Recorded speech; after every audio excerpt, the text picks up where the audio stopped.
ఆ ఆత్మ తనకు జరిగిన దాని గురించి చెప్పి మా అక్కని కూడా అంటుంటే అది చూసి మా అన్నయ్య అండ్ చిన్నాన్న భయంతో ఉండిపోయారు. ఇంకా ఆ పర్సన్ మా అక్కని లోపలికి తీసుకెళ్లి ఏవేవో మంత్రాలు చదివి తాయెత్తు కట్టి మా చిన్నాన్న వాళ్ళతో ఈమె హస్బెండ్ ని ఈమెకు ఒక 4 రోజులు దూరంగా ఉండమని చెప్పండి అన్నారు. విభూది, నిమ్మకాయలు ఇలాంటివి కొన్ని మంత్రించి మా చిన్నాన్న చేతికి ఇచ్చి ఇవి ఇంటికి వెళ్ళాక దిష్టి తీసి ఇలా చెయ్యండి అని ఏవేవో చెప్పారంట మా చిన్నాన్నకు. కానీ అవి మాత్రం మాకు చెప్పలేదు. అడిగితేనేమో నువ్వు చిన్నపిల్లవి నీకెందుకు ఇవన్నీ అన్నారు. ఆయన చెప్పినట్లుగానే అక్కని తీసుకొని ఇంటికి వచ్చాక అక్కను వాకిట్లో నుంచోపెట్టి నిమ్మకాయను రుద్ది వేపాకును నీళ్ళల్లో వేసి దిష్టి తీసి సాంబ్రాణి పొగ వేసి విభూతిని ఇంటి చుట్టూ చల్లారు. వాళ్ళు ఇంటికి వచ్చేసరికి టైం వచ్చేసి నైట్ 7 అయింది.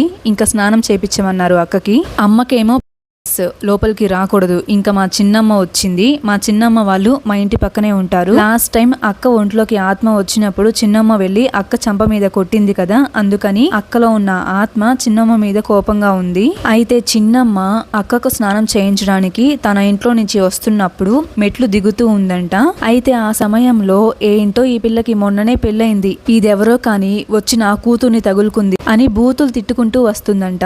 సడన్ గా ఆమె వెనుక నుంచి ఎవరో తోసేసినట్లు మెట్ల మీద నుంచి కింద పడిపోయింది. నెట్టేసింది ఎవరో కాదు, అక్క ఒంట్లో ఉందని చెప్పానే ఒక ఆత్మ. అదే ఇంకా లేవలేక లేచి చిన్నగా నడుచుకుంటూ మా ఇంటికి వచ్చి మా అమ్మతో చెప్పింది చిన్నమ్మ, నేను ఇలా పడిపోయాను, ఎవరో తోసేశారు, వెనక్కి తిరిగి చూస్తే ఎవ్వరూ లేరు, ఆ ఆత్మ పనే అయి ఉండొచ్చు ఇదంతా అని చెప్తుంటే నాకైతే భయం పట్టేసుకుంది.